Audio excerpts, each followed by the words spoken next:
There have been many years in gaming that many regard as incredible, as well as some that we just have amazing gobs of nostalgia oozing out for. Among most gamers, one year in particular really stands out. That is year 1998. So much amazing things happened in this year. Hell, just consider this for a brief moment. We're talking about a year where 2 Star Treks were on there at the same time. The X-Files was still awesome. Oh, and that whole Bill Clinton and Monica Lewinsky thing. What a time to be alive. But what makes 1998 such a great year for gaming? Well, for a lot of series, it's when they were born. And for others, it's when they were reborn. 3D gaming was really coming into its own. It was really a time of unparalleled creativity. What games were the best of this year? That's what we're going to have a look at today. Now, I'm going by the year they were released in my home country, America. So if some of the dates don't really add up, that's why. With that said, come on, pull up a chair, grab a bite to eat, and join me for the top 20 games of 1998. Number 20, Gran Turismo. The racing game that single-handedly defined the sim racer every year to come after it. Gran Turismo was just amazing at the time. For a lot of us back then, it was the first time we had ever experienced a game quite like this. For us, about the most thing we had experienced was the Need for Speed series, and for some of us, we were still cutting our teeth on the Mario Kart series. Rocket-propelled turtle shells, as it turns out, not that quite realistic. One thing that really stood out in this game was the incredible visuals. At the time, you hadn't really seen anything like this, especially on consoles. Those replays were incredible. Just look at this.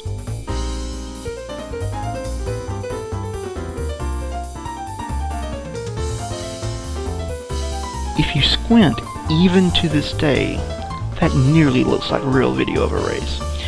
Gran Turismo also is credited with igniting the import car racing scene in America, which led to, among other things, a little-known series called Fast and the Furious. Amazing visuals, amazing gameplay, and an influence on racing games that is still seen to this day. This is why Gran Turismo is number 20. Number 19, The King of Fighters 98. Mark over at Classic Game Room once said that SNK fighters are like great art in fighting game form. That's something I really agree with, but being a beautiful example of great pixel art isn't all that KOF 98 has going for it. It also has this amazing intro.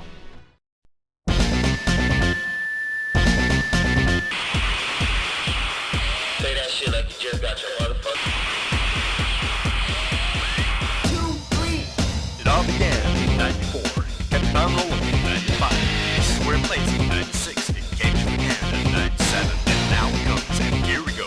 KOF is here again. Nothing's gonna stop us, 1998. But that's not all, boasting an impressively large roster of fighters for the time, as well as refined mechanics from the last entries in the series. KOF 98 is perhaps going down in history as the best entry in the series. It's certainly my favorite. This is definitely one all fighting games should have played at least once, hopefully more than once. Number 18, Mario Party. The original party video game, Mario Party, is a game that at the time was a big multiplayer breath of fresh air. In the previous years, on the Nintendo 64, most of us had been killing one another in GoldenEye or throwing shells at each other in Mario Kart. But when Mario Party came along, it melded video game and board game into one fantastic package. Games where you turn against your friends, games where all your friends turn against just you. It was a blast. Some of the minigames in this thing were so intense that due to injuries related to rapidly spinning analog sticks on the N64 controller, Nintendo had to shell out gloves to gamers for free, reportedly costing them $80 million. Supposedly, this was such a problem that it kept games from even appearing on Nintendo's Virtual Console platform. While its sequels may have been much better, this is the one that started it all. For that reason, Mario Party is number 18 on this list. Number 17, Wipeout 64. Wipeout. It's an incredibly fun series of games, but one entry in the series that seems to never get the just due it deserves is Wipeout 64. Maybe because a certain other futuristic racer came out right near it. Maybe not. Who Who's to say? But back in 1998, although Sega and Sony were enjoying the classic racer, Nintendo gamers were left with other things to satisfy their futuristic racer desires. Then they finally got their own version of the game, boasting in fairly impressive audio for a game on a cartridge as well as fantastic visuals in comparison to its other console brothers. Wipeout 64 was one entry in the series definitely worth checking out. Number 16, Spyro the Dragon. Insomniac Studios. You may know them for the Resistance series or the Ratchet & Clank series these days, or maybe you know them from the little-known PS1 shooter called Disruptor. But the game that really put them on the map for the first time was a little platformer starring a cute purple dragon named Spyro. This was a fantastic little platformer where you're tasked to save your dragon buddies after they've been turned into crystals. Solid gameplay, amazing visuals at the time, along with some of the funniest dialogue we had seen at the time on the PlayStation, created one absolutely must-play experience. If your only experience with Spyro is the recent Skylanders game, you owe it to yourself to play this game. It's an experience you'll be sure to love. Also, chasing those sheep is really fun too. Number 15, Brave Fencer Musashi. Remember when Squaresoft was just Squaresoft, and they just seemed to pretty much make anything? I do. One of these little titles in particular that stood out to me was a game called Brave Fencer Musashi. Think of it as something like a cross between a traditional RPG and something like The Legend of Zelda. It's a title not many people mention these days, but it's definitely one you should check out if you're a fan of off-the-cuff RPGs or the Zelda series. It contains a lot of voice dialogue for an RPG of the era, though the voice actors aren't the best out there. Take that back, you little turd! Still, this is one you definitely shouldn't miss. Number 14, Street Fighter Alpha 3. The third and final installment of the Street Fighter Alpha series, Street Fighter Alpha 3 was an amazing fighting game. It introduces the ISM system, letting you pick a playstyle you prefer, as well as combines practically everything else great about the first two Street Fighter Alpha games, along with all the characters that preceded them. Chances are, if you played an arcade fighter in 1998, it was this one or one other one. There was no greater fighting game released this year, except that one other game. The other one? Well...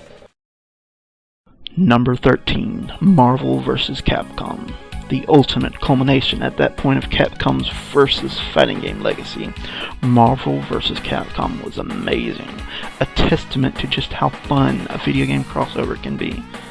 I mean, guys, we're talking about a fighting game where Mega Man can punch Captain America in the face. What's not to love? Also, that character select music is awesome.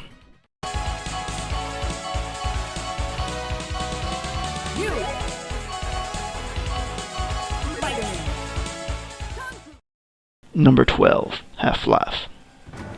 The first-person shooter that defined almost all first-person shooters after it. Half-Life is a landmark game in a year full of landmark games.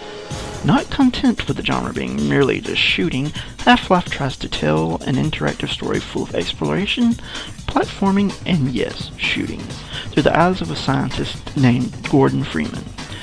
This game changed the face of the genre for years to come, and if you thought the game was good, what came next was even more amazing. Known for its open nature, Half-Life led to many famous mods, some of which have become their own series today. Maybe you've heard of Counter-Strike. Well, it all got started with this game right here. Number 11, Resident Evil 2. Holy hot damn, what a good game. To this very day, many people will still name drop this game as one of their favorite survival horror games, or at least their favorite in the Resident Evil series. Introducing current series mainstays such as Leon Kennedy, Ada Wong, this was a major step up for the survival horror game, and the Resident Evil series as well. Set shortly after the events of the first game, letting you play the entire game as either Leon Kennedy, a new police officer in Raccoon City, or Claire Redfield, sister of one of the protagonists of the game that came before it. You are given a horror-filled and action-filled journey to find out just what the hell is going on in this city. Everyone has to play this game. One word, one single word, lickers. The lickers. Need I say more? With games as good as these in the bottom half of the top 20, what could possibly wind up in the top 10? Well, join me next week and we'll find out more. For now, I'm hungry and I've got a sandwich with my name on it, and I gotta eat it. I will see you later. If you like this video, or if you dislike this video, please let it be known in the comments. Your positive and negative comments are all appreciated and very welcome. If you enjoy my work, feel free to subscribe to me on YouTube or follow me on Twitter. As always, more videos are on the way.